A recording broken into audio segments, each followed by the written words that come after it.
Hola a todos, mi nombre es Celia Gómez y soy microbióloga clínica con especial dedicación a la micología clínica en el Hospital Universitario Ramón y Cajal de Madrid.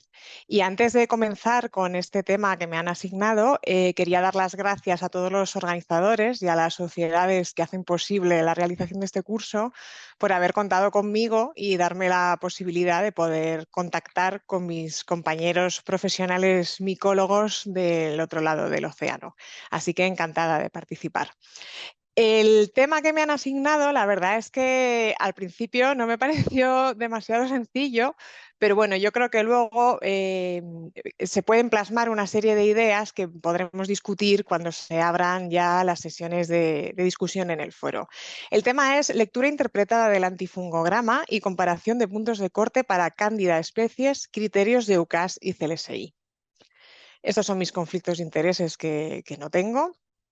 Y lo he dividido como en dos partes. Una primera parte, lectura interpretada del antifungograma, que yo quizá aquí le añadiría un es posible hacer, porque para los antibióticos sabemos y estamos muy acostumbrados a hacerlo y además a los microbiólogos nos encanta, nos entretiene mucho, pero con los antifúngicos nos encontramos alguna serie de dificultades.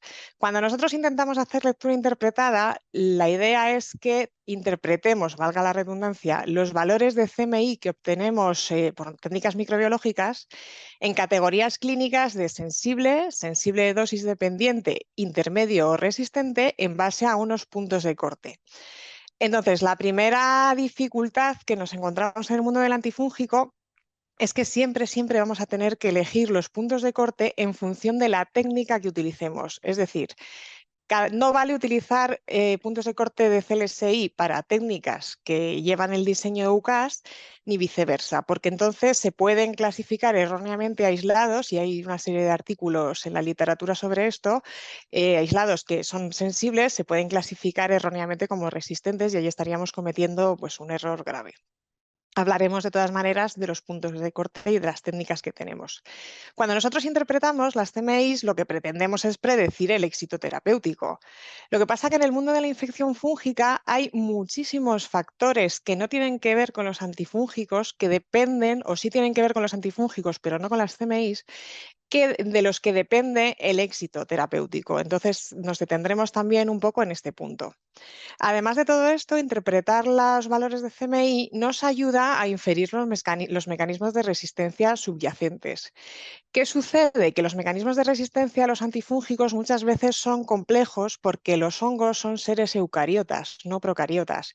Y esto ya condiciona que de entrada tienen dos copias de genoma, son capaces de hacer meiosis para reproducirse, además de mitosis, como nuestras amigas las bacterias, y claro, al realizar meiosis van recombinando mucho material genético y van acumulando potenciales mecanismos de resistencia. Hablaremos también un poco de esto.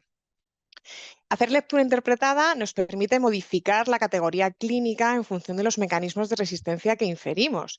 Y para esto tenemos algunas guías de los comités que nos ayudarán. Y también nos permite predecir la sensibilidad a los antifúngicos de las mismas familias que estamos estudiando, pero es que en el mundo del antifúngico tampoco tenemos muchas familias de antifúngicos, con lo cual realizar lectura interpretada podría limitarnos bastante las opciones terapéuticas, aunque sea una opción muy necesaria. Con lo cual, como pongo ahí en esa foto, la lectura interpretada es una cosa muy bonita, de un día soleado, en un entorno muy bonito, pero en el marco de los antifúngicos a veces se nos aparece ahí una boca de túnel oscuro bueno, que con todos estos puntos que vamos a desarrollar a continuación podremos alcanzar a ver la luz del final.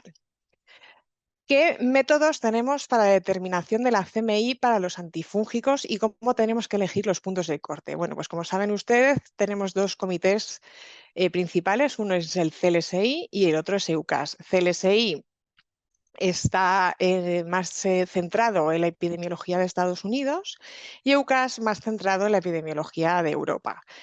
Los dos definen métodos de referencia que se basan en microdilución en caldo y tienen sus puntos de corte específicos. ¿Qué es lo que sucede? Que estos métodos de microdilución son bastante complejos, requieren realizar muchas veces diluciones y tener preparadas soluciones de los antifúngicos que en algunos casos no son muy estables. Y normalmente lo que ocurre en los laboratorios de microbiología clínica es que no realizamos microdilución en base a las técnicas de referencia porque no nos da tiempo o no es asumible. Y entonces adoptamos métodos comerciales que en algunos casos tienen sus puntos de corte adaptados a la metodología, pero en otros casos no. Tenemos el Sensititre Yeast One, que es de Thermo Fisher, que tiene metodología CLSI y los puntos de corte que debemos aplicar son CLSI. Tenemos el VITEC, que también tiene metodología CLSI y los puntos de corte que tenemos que aplicar son de CLSI. La difusión en disco, que el propio insert de los discos también hablan de utilizar los puntos de corte CLSI, pero luego tenemos los ETs, que es una técnica muy extendida y que usamos mucho en muchos sitios porque es una técnica rápida y que es relativamente sencilla con algunas dificultades de trailing, como puede verse aquí, pero que una vez que uno sabe leerlo, pues es bastante asumible para los servicios de microbiología, que si uno mira los insert no definen qué punto de corte debemos usar. Y ahí pues tenemos que, bueno, ser un poco cuidadosos para no clasificar como resistentes algunas cepas que serían sensibles. ¿Qué es el fracaso terapéutico en el mundo de los antifúngicos? ¿Es necesariamente una resistencia del fármaco que estoy empleando? Pues no necesariamente. Aquí tenemos que retrotraernos a unos conceptos muy básicos y a lo mejor ya un poquito antiguos, que son el concepto de resistencia microbiológica y de resistencia clínica. La resistencia microbiológica sí que se asocia a valores de CMI elevados en nuestro aislado que estamos estudiando con respecto a lo que serían las distribuciones normales. Y a veces sí que es verdad que esto confiere un fallo terapéutico y un fracaso en el tratamiento.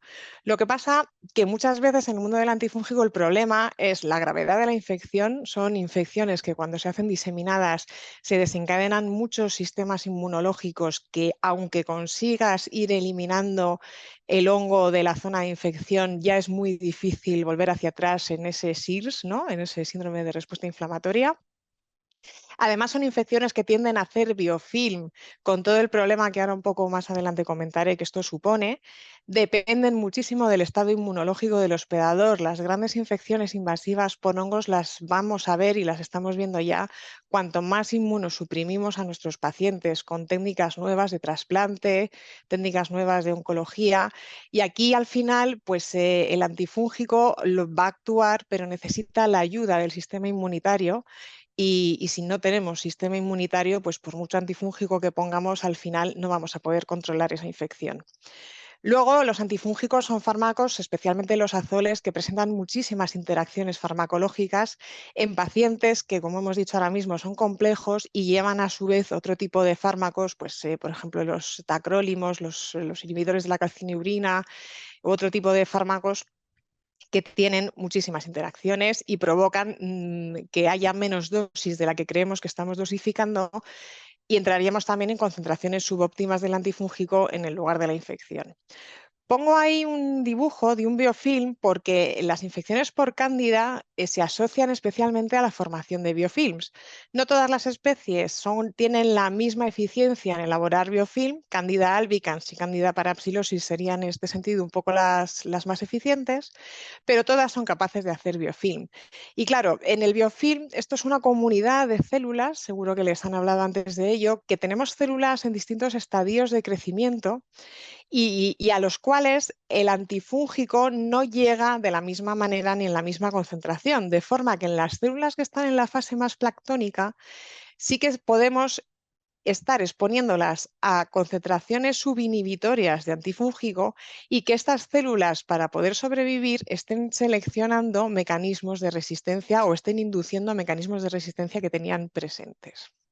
Con lo cual, la asociación de cándida en el biofilm, en los catéteres vasculares, en las sondas vesicales, en las grandes prótesis también vasculares, aórticas o prótesis osteoarticulares, suponen un problema a la hora de abordar el tratamiento y la lectura interpretada de nuestros antifúngicos y pueden inducir fracaso terapéutico sin que necesariamente haya una resistencia microbiológica asociada.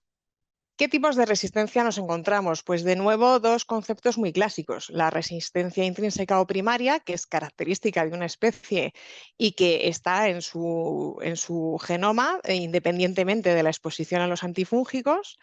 Ejemplos conocidos son Cryptococcus neoformans y equinocandinas o Candida krusei y fluconazol.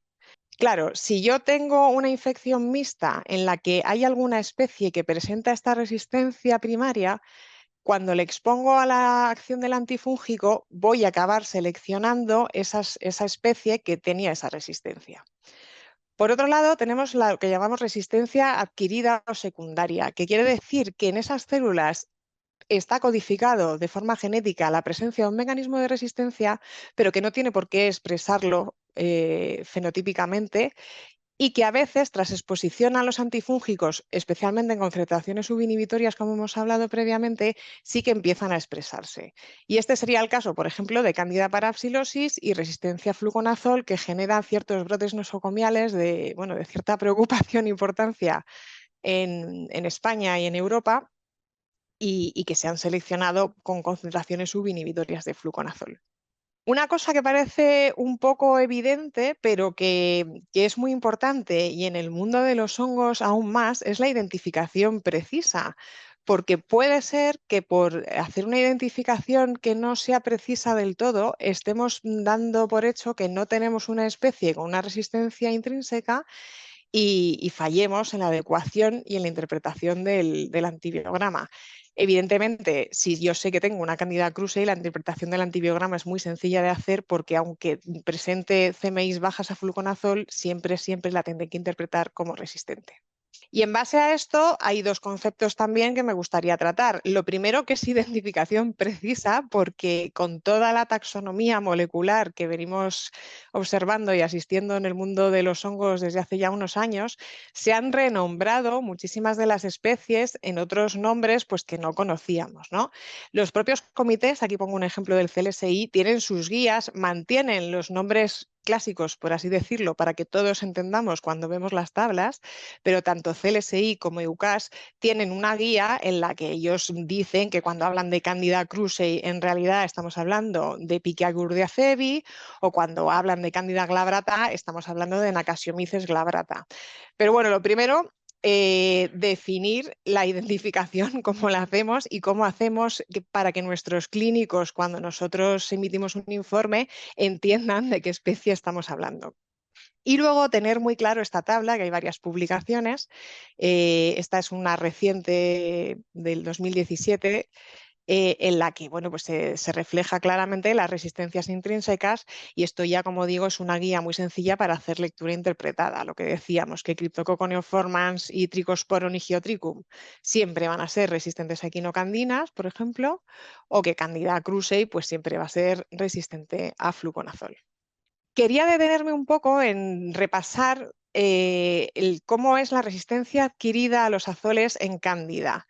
Lo que quiero reflejar aquí es la complejidad realmente, ¿no? Sabemos que el primer mecanismo que se presenta es la mutación en el gen que codifica para la 14-alfa-desmetilasa, pero también sabemos que existen presentes muchas bombas de expulsión que además se codifican por promotores y que se van activando en presencia de los azoles, especialmente de fluconazol, que además de mutar la enzima es capaz de hiperexpresarla y también por medio de promotores, y que además, una vez que ya tiene todo esto activo y el aislado sigue en presencia de fluconazol, es capaz de fabricar nuevas enzimas con activando la expresión de otros genes para la síntesis de ergosterol. Con lo cual, ¿qué quiero decir con esto? Estos son mecanismos muy complejos que se van adicionando, que se favorece esta adición gracias a la plasticidad del género Cándida, lo que decimos, las especies diploides fundamentalmente, pero la capacidad de adaptación al medio y la formación de biofilm. Y un dato también a tener en cuenta, que esto nos va a servir para luego hacer lectura interpretada, sobre todo, por ejemplo, de las glabratas y el fluconazol, se presenta tras exposiciones largas al antifúngico. También me gustaría detenerme mínimamente en cómo es la resistencia adquirida a equinocandinas en Cándida. Esta resistencia es muy diferente a la adquirida a los azoles, es por mutaciones puntuales en los genes que codifican la enzima 1,3-beta-D-glucanosintetasa.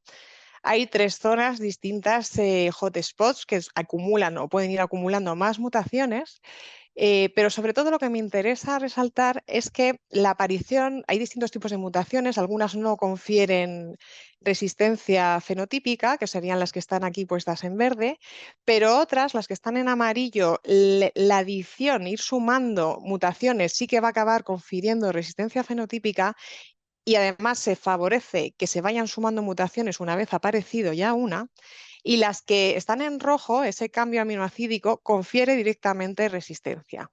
¿Por qué digo esto? Pues porque esas CMIs incrementadas que no entran dentro de la categoría de resistente, pero que tampoco entran dentro de la categoría de sensible, probablemente lo que están reflejando es esto. Y un poquito más hacia adelante, cuando hable de la comparación de puntos de corte de los dos comités, lo comentaremos. Importante también, esto se observa, la adicción de mutaciones se observa tras 30 días de tratamiento. Es decir, esto está demostrado que se van sumando y que se van produciendo en presencia de las equinocandinas. Bueno, también hemos mencionado que tampoco tenemos tantas familias de antifúngicos. Tenemos los azoles, que bueno, los más antiguos son clotrimazol y miconazol, los imidazoles, y luego los triazoles, que son conocidos por todos, fluconazol, hidraconazol, boriconazol, posaconazol e isabuconazol. Y tenemos dos azoles nuevos que están en fase de ensayos clínicos, uno en fase 3 y otro en fase 2, que serán opelconazol y oteseconazol. Por otro lado, tenemos las equinocandinas, conocidas caspofungina, anídula-fungina y micafungina, y una nueva equinocandina, que es la rezafungina, que en Europa y en Estados Unidos ya está comercializada, pero que sigue siendo el mismo mecanismo de acción. Los polienos, anfotericina y nistatina fundamentalmente, la 5-fluorocitasina y la terminafina. Y vienen una serie de antifúngicos nuevos, que tampoco son muchos, como ven ahí son 3, pero que sí que aportan, que son de otras familias, tienen otros mecanismos de acción y por lo tanto es de esperar que no tengan o no presenten resistencia cruzada con los anteriores, con los antiguos que ya estaban comercializados. Esto es otra manera de verlo, simplemente para reflejar de forma más gráfica que hay antifúngicos nuevos que vienen, y es verdad que eso es, bueno, pues siempre es una buena noticia que pueda haber nuevas moléculas que vayan a salir al mercado en un tiempo más o menos razonable, pero que en realidad nuevas familias solamente tenemos 3. Las demás pertenecen a mecanismos de acción que ya conocíamos y podrían darse resistencias cruzadas. Y luego también esto es muy importante a considerar en la terapia antifúngica y en la lectura interpretada, la difusión de los antifúngicos a tejidos y compartimentos. No todos los antifúngicos llegan bien a todos los sitios y no en todos los sitios se consiguen las mismas concentraciones que las concentraciones séricas, que son las que se utilizan para establecer los parámetros PKPD. Y esto es muy, muy importante tenerlo en cuenta. Conocido es que las equinocandinas no penetran en el sistema nervioso central, que las cantidades, ¿no? La concentración de equinocandinas que nos encontramos en el líquido peritoneal es bastante, hasta 3 veces inferior que la equinocandina que se encuentra a nivel sérico, y todo esto pues tenemos que tenerlo en cuenta. Al igual que el fluconazol, pues prácticamente es el único azol que llega a concentración igual que la sérica que difunde por orina. Entonces esto hay que tenerlo bastante en cuenta a la hora de interpretar la posible acción de los antifúngicos en nuestra infección. Y esto es la misma idea, solo que con respecto a los antifúngicos nuevos que vienen, y aquí sí que quería un poco resaltarles que para la orina, para la vejiga, seguimos sin tener ningún antifúngico nuevo, y de los antiguos ya hemos comentado que el fluconazol realmente es la mejor opción, y esto presenta un problema con las cándidas glabratas asociadas a las sondas, ¿no? Que podemos discutir cuando se produzca el foro, pero para que vean que entre los nuevos antifúngicos la orina sigue siendo un foco en el que no entran bien. Bueno, pues dicho esto, vamos a pasar a hablar de puntos de corte, de criterios EUCAS y CLSI. Como he dicho antes, hay dos comités bien conocidos por todos y las diferencias fundamentales entre los dos, bueno, pues que CLSI, la documentación es de acceso restringido y mientras que en UCAS la documentación es de acceso libre a través de su página web. Ambos establecen puntos de corte para antifúngicos. Lo que pasa es que el CLSI se centra para establecer estos puntos de corte en aspectos clínicos, en el perfil PKPD, por supuesto, y en la epidemiología basada fundamentalmente en Estados Unidos, porque es de donde ellos recogen datos. Mientras que UCAS presta muchísima atención al PKPD también, pero muy relacionado con las distribuciones microbiológicas, que ahora explicaremos qué es, en el contexto clínico de las distintas infecciones y actualizándose anualmente con los datos europeos, que son los datos que ellos recogen. Ambos comités establecen métodos de referencia por microdilución y en base a estos métodos de referencia definen puntos de corte y puntos de corte epidemiológicos. ¿Cuáles son las diferencias de este método de microdilución? Bueno, pues fundamentalmente las placas en las que se incuba, que en CLSI es en fondo en U por una cuestión de la lectura que es visual, y en EUCAS son de fondo plano porque lo vamos a meter en un espectrofotómetro y necesitamos que ese fondo sea plano. Las categorías que establecen, que en CLSI se establecen sensible, intermedio, sensible dosis dependiente y resistente, mientras que EUCAS, el Comité General, establece sensible y resistente, y veremos ahora que el Comité de Antifúngicos la ha eliminado, y esto es lo más reseñable. La concentración de glucosa que tiene ese RPMI, que en EUCAS es 10 veces más alta que en el CLSI, y el inóculo, que en EUCAS es 2 veces más elevado que el del CLSI. ¿Qué condiciona esto? Esto se diseña así para que se puedan leer las placas en 24 horas y no haya que esperar 48. Pero claro, esto promueve un crecimiento más rápido en presencia del antifúngico que está en los pocillos y por tanto aumenta la probabilidad de que detectemos mutantes resistentes. Es decir, aumenta la probabilidad de que detectemos esas cepas que tienen un mecanismo de resistencia adquirido que no lo estaban expresando, pero que en presencia del antifúngico la estamos obligando a expresarlo. Y por eso veremos que normalmente los puntos de corte de UCAS son un poquito más restrictivos. Bueno, las categorías clínicas de ambos comités. Ambos definen la categoría de sensible, que predice el éxito terapéutico con la dosificación estándar. El CLSI mantiene la categoría intermedio y pongo ahí la definición que viene en el documento. Ellos hablan de que un aislado intermedio es aquel que yo no puedo clasificar como sensible, tampoco lo puedo clasificar como resistente, pero puedo asumir que forzando las dosis podría funcionar ese antifúngico frente a ese aislado. También mantienen la categoría para los antifúngicos de sensible dosis dependiente, es decir, con esta CMI en concreto voy a necesitar unas dosis elevadas, y también definen la categoría de resistente, que es la que predice el fracaso terapéutico. Aquí hay algunas diferencias con EUCAS, porque EUCAS, como he comentado antes, el Comité General sí que define la categoría de I, que son los aislados que son sensibles, pero con dosis de antimicrobiano por encima de las dosis comerciales que aconsejan los laboratorios, y que, como he dicho antes, el Comité de Antifúngicos esa categoría no la menciona y simplemente los aislados clasificados como I serían los que están entre sensibles y resistentes. Por supuesto, definen la categoría de resistente, que es el fracaso terapéutico, pero luego también definen dos categorías más.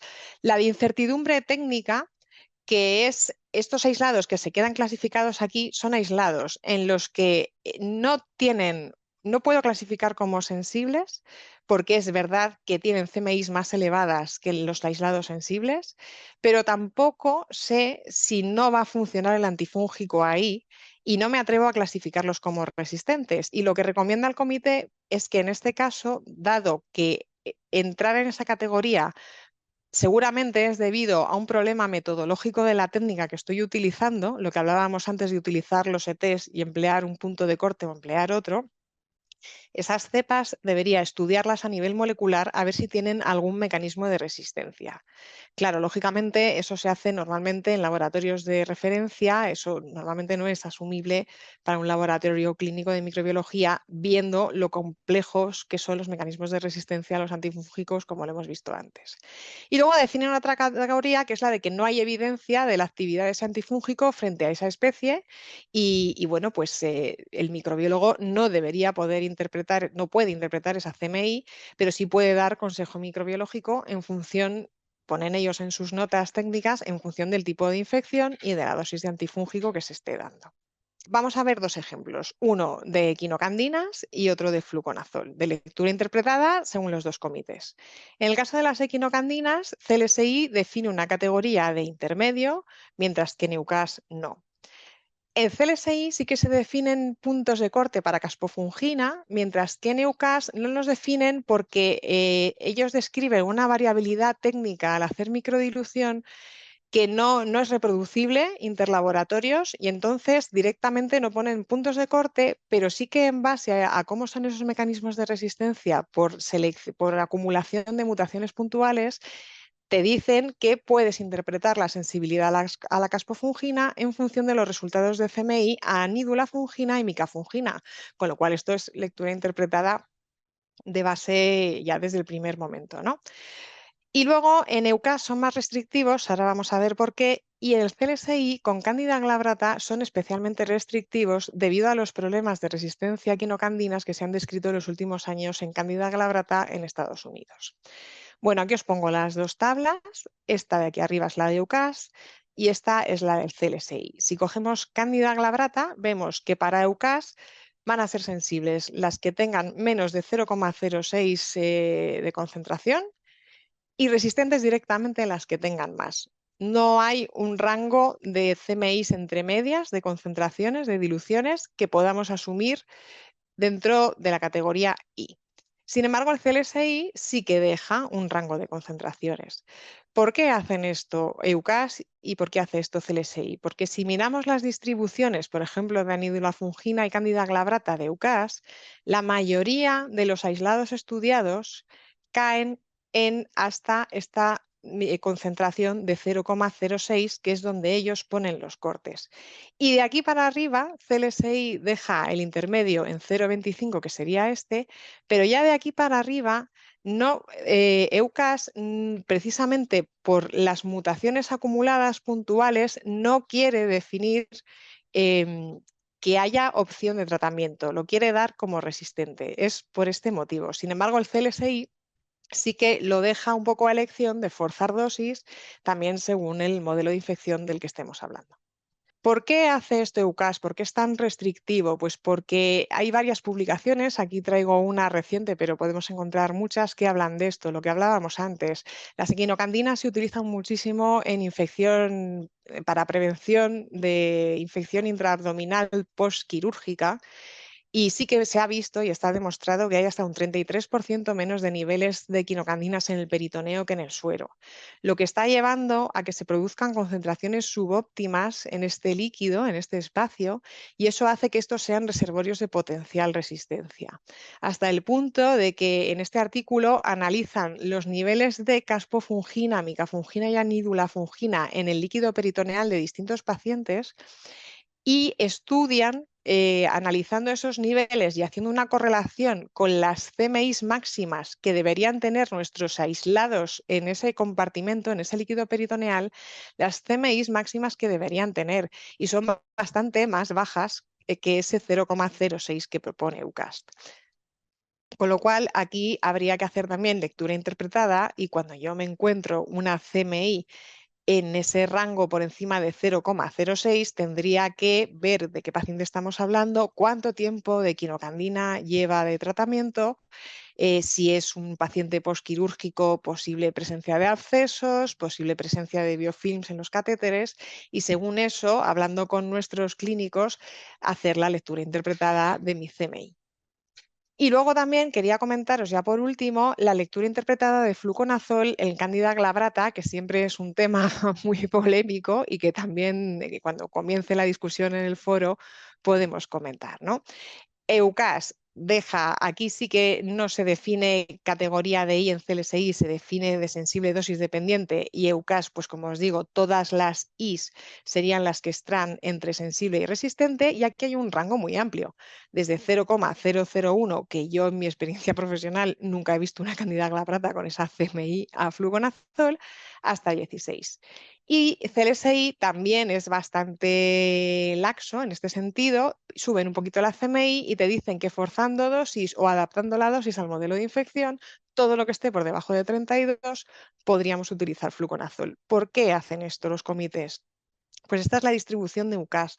Fíjense que la mayoría de las glabratas que ellos estudian se quedan en una CMI de 16, el CLSI va a 32, y que luego ya todas las que quedan por encima son mucho menores en número.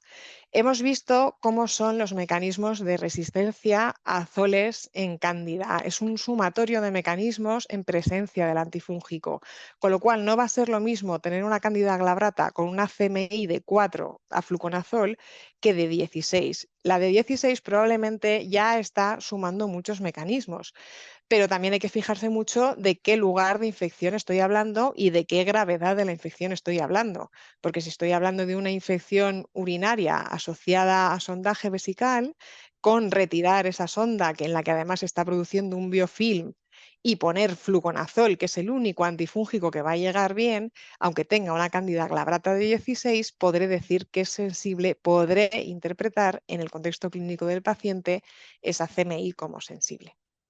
Con lo cual, al final, hacer lectura interpretada del antifungograma, ¿no? De las CMIs que obtenemos en los antifúngicos, pues es hacer como una especie de pócima, ¿no? En la que yo tengo que meter de ingrediente mi determinación de CMI con la técnica que haya utilizado, ya sea microdilución por ETS o microdilución en caldo o disco. Bueno, con discos no voy a obtener CMI, pero bueno, microdilución por ETS o en caldo o por tarjetas de Vitec o por Sensititre, utilizar los puntos de corte adecuados a la técnica que he utilizado y tener en cuenta cómo son las CMIs epidemiológicamente de la zona en la que yo trabajo. Y esto es un círculo vicioso, porque claro, esto me exige realizar CMIs a muchas de las cándidas que yo me encuentro en infecciones invasivas o en infecciones graves, ¿no? Tengo que tener muy en cuenta el PKPD de los antifúngicos, el perfil PKPD de mis pacientes. No es lo mismo un paciente con una ECMO que un paciente que necesita un hemofiltro. Cambia mucho el PKPD de los antifúngicos ahí, con lo cual tener en cuenta lo que le pasa a mi paciente, cómo está su nivel de inmunosupresión, si tiene muchos catéteres centrales, si no los tiene, es fundamental. Todo esto habrá que ir poniéndolo aquí en la cazuela, y cómo se distribuyen los antifúngicos a los distintos compartimentos. Y ya con todo esto es como conseguiremos hacer lectura interpretada del antifungograma, y yo añado en el contexto clínico del paciente. Bueno, quería agradecer su atención a todos ustedes y también quería agradecer especialmente bueno, pues a mi servicio de microbiología del Hospital Ramón y Cajal, en el que bueno, pues es mi casa desde hace muchos años y he conseguido y he podido, gracias a ellos, realizar mi carrera profesional, y también al Servicio de Enfermedades Infecciosas, que trabajamos, esta foto la llamamos el nudo porque bueno, pues trabajamos muy en conjunto, como creo que he intentado transmitir. La labor del micólogo clínico va directamente relacionada con la del infectólogo que ve estas infecciones, y exige una colaboración multidisciplinar. Muchas gracias a todos.